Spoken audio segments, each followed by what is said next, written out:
chapter 7. So, okay, in chapter 7 we were graphing functions. Okay, so we're either going to have to graph a line that goes up or a line that comes down. We're going to have to graph a quadratic, which gives us a smiley face or a sad face, or we're going to be asked to graph a cubic, which is a wave that finishes on a high or a wave that finishes on a low. Right? How do you recognize a line? Right? Okay, well, the highest power of x is going to be x on its own.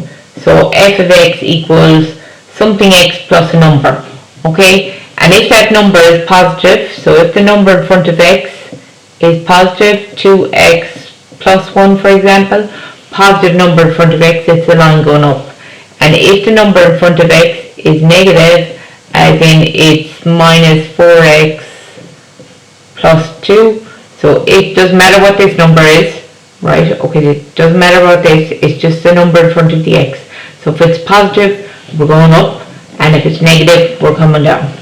Okay, a quadratic would probably have something like, it'll have an x squared term, an x term, and a number. So it might have 2x squared plus 3x minus 1.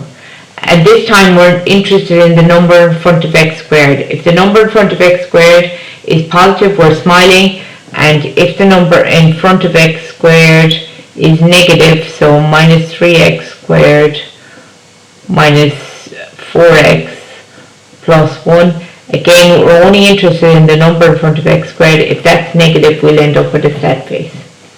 Right? A cubic curve will have an x cubed term, an x squared term, an x term, and a number.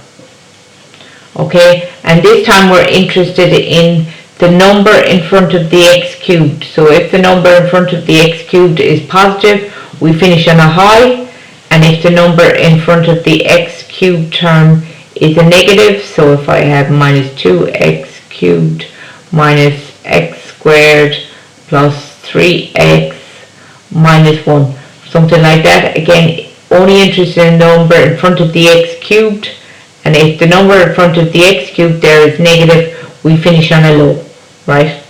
Okay, so they're the 1, 2, 3, 4, 5, 6, they're the 6 types of graphs you'll be asked to draw. So a line going up, a line coming down, a smiley face or a sad face, or a curve that finishes on a high or a curve that finishes on a low. Okay, right. Now I'm not going to draw all of them for you, so I've just picked a cubic or a quadratic. Okay, so if I look at that, I say, oh, it's a quadratic, as in it's an x squared term. So that means it's smiley face, sad face. The number in front of the x squared term is positive, so it's a smiley face. As in there's no number there, it's understood to be 1, so plus 1.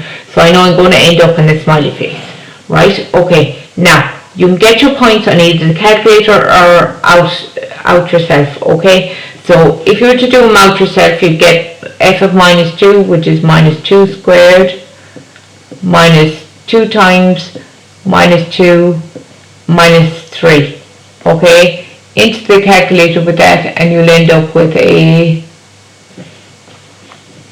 sorry, I think I've written this down wrong, that should be a plus. No, it shouldn't. Sorry. Yeah, that turns out to be 5. So you put in a minus 2 and you got out a 5. Right? Then you put in a minus 1 to be squared, minus 2 times minus 1 minus 3, and that would be 0. So you put in a minus 1 and you got out a 0. Then you put in a 0, so 0 to be squared, minus 2 times 0 minus 3, and that will give me a minus 3. So you put in a 0 and got out a minus 3.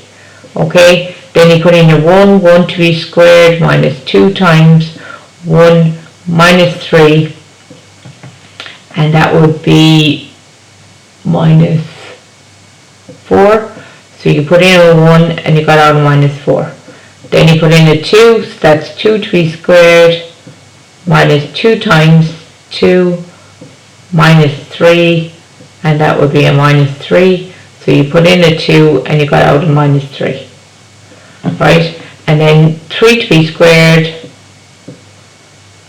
minus 2 times 3 minus 3, and into the calculator with that and you'll get 5.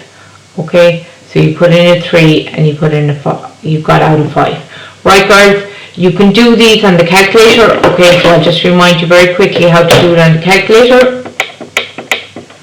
Okay, so the first thing you do is you press mode, right, and you press number 3 for table. Okay, and you'll get this f of x equals, and then you type in x squared minus 2x minus 3. You'll find the x over the closed bracket in red, so to access that it's alpha and the closed bracket, and you get up the x and then make it squared, and then I have minus 2 alpha x, and then I have a minus 3, right? So that's your function in, right? Don't mind what comes next because that won't come on yours. The starting point is the first in the minus 2, right?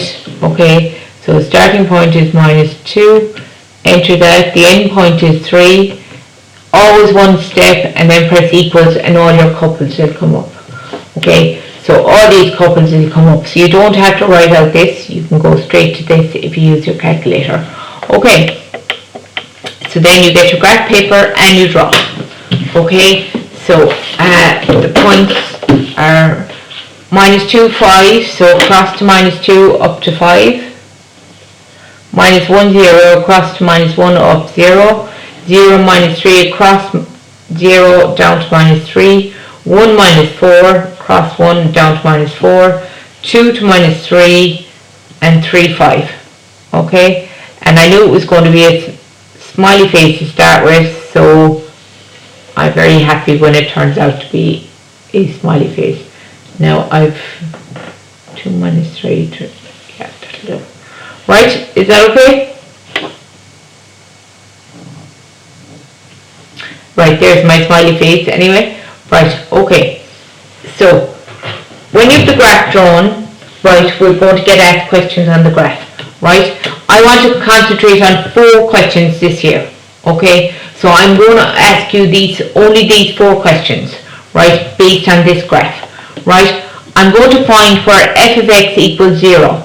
Now that's a way of where does it cross the x-axis? So this one crosses the x-axis at minus 1 and 2.43. So it crosses at minus 1 and 2.3. Okay, I'm definitely going to ask you that question. Where does it cross the x-axis? And this is how you know it. It's where f of x equals 0. Right? Then I'm going to ask you something like this. Find f of 1.5. Normally, inside the bracket we have an x. So instead of the x, it's written 1.5. So I'm telling you x is 1.5. So if I'm telling you x, I want you to find me y.